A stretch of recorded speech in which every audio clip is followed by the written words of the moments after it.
এরপরে 14 নম্বর অঙ্কটা কি দেওয়া আছে, 12x + 17 divide by 3x + 1 minus 2x + 15 divide by x + 7 equal to 3 and 1/5। প্রথমে আমরা এটাকে একটু সাজিয়ে লিখব। আমরা এটাকে লিখব 3x + 1 4 × 3x + 1। 12xকে আমরা লিখতে পারি না, 4 কমন নিয়ে 3x মানে 12x + 4 4 আমরা এখানে লিখে দিয়েছি। তাহলে এখানে কত হবে, 4 আছে, তাহলে এখানে 13 হবে, +13 divide by 3x + 1 minus 2x + 15কে আমরা কি লিখতে পারি, 2 × x + 7 মানে 2x + 14 +14 হয়ে গেছে। তাহলে আমাদেরকে লিখতে লাগবে +14 হয়ে গেছে না, তো +1 divide by x + 7 equal to 15 16/5 equal to 16/5। এক্সটাকে আমরা লিখলাম 4 কমন নিয়ে 3x + 1, অর্থাৎ নিচে যেই ফরম্যাট রয়েছে সেই ফরম্যাটে আমরা লিখলাম। ঠিক আছে, এটাকে ওইভাবেই সেম ফরম্যাটে লিখলাম। এটাকে আমরা ডিভাইড করে দেবো, অর্থাৎ ভাগ করে দেবো। ভাগ করে দিলে কী হবে, 4xকে আমরা যদি এটা দিয়ে ভাগ করে দিই তাহলে এখানে থাকবে 4 plus 13 divide by 3x + 1 minus এখানে কি থাকবে, এটাকে যদি আমি ভাগ করে দিই 2 প্লাস এই সাইনটার জন্য মাইনাস হয়ে যাবে, minus 1 minus 1 divide by x + 7 equal to 16/5।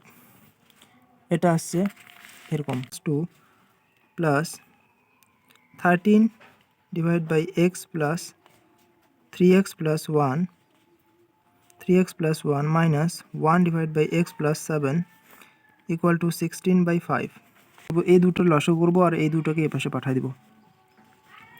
তো এদের এলসিএম করলে কী হবে, 3x + 1 into x + 7 3x + 1 into x + 7 equal to 16/5 minus 2। এই 2টাকে আমরা এ পাশে পাঠিয়ে দিয়েছি। তাহলে এখানে কী হবে, 3x + 1 3x + 1 ইন্টু 3x + 7, এখানে x + 7 আছে, তাহলে এখানে 13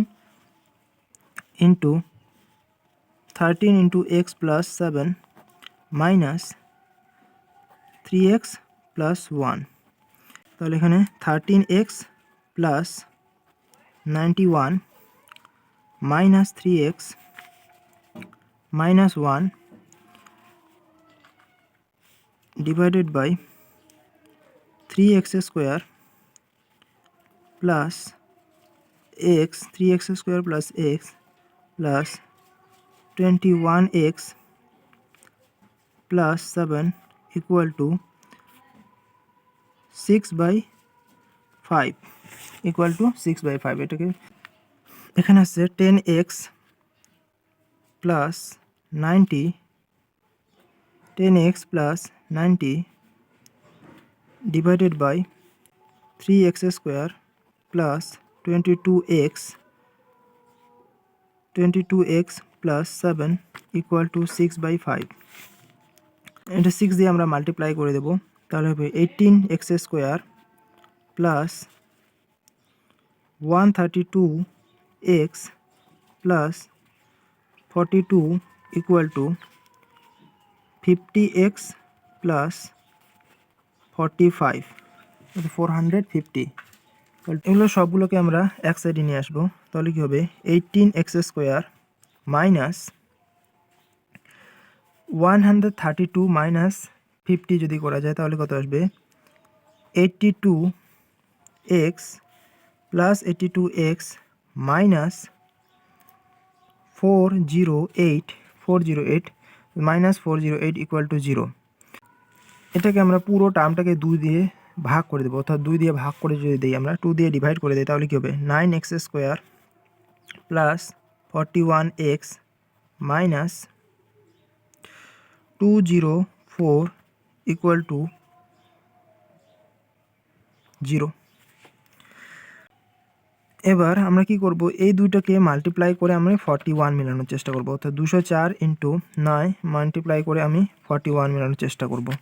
অর্থাৎ 9 এবং 204 এর প্রোডাক্টকে এমন দুইটা পার্টে ভাঙতে লাগবে যাদের বিয়োগফল হবে 41, অর্থাৎ 9 ইন্টু 204, 9 এবং 204কে এমন দুইটা ভাগ করতে হবে যাদের বিয়োগফল হবে 41।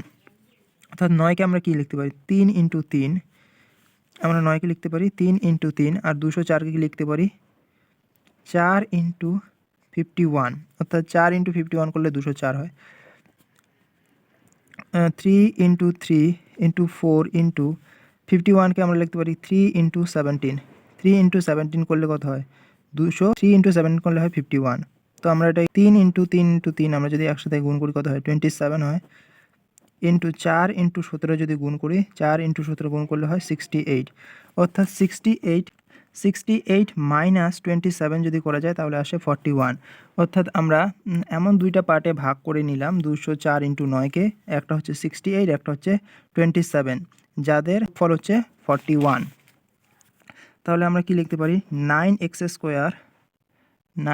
Square plus 68x minus 27x minus 204 equal to 0।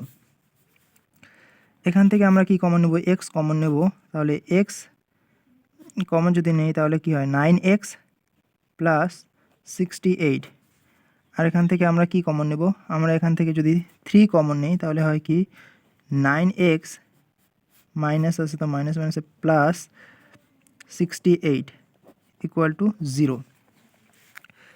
তাহলে এখান থেকে কি আসছে যে x minus 3 into 9x plus 68, তো 9x প্লাস 68 যদি কমন নেই x মাইনাস 3 পাচ্ছে, তাহলে ইকুয়াল টু 0। তাহলে এই দুটার হচ্ছে প্রোডাক্ট কি, এই দুটার প্রোডাক্ট হচ্ছে 0, তাহলে হয় এই পার্টটা 0 অথবা এই পার্টটা 0। তাহলে যদি এই পার্টটা 0 হয় তাহলে কি হয় x মাইনাস 3 ইকুয়াল টু যদি 0 হয় তাহলে x ইকুয়াল টু 3 হয়, অথবা 9x প্লাস 68 ইকুয়াল টু 0, তাহলে 9x equal to minus 68 or x equal to minus 68/9।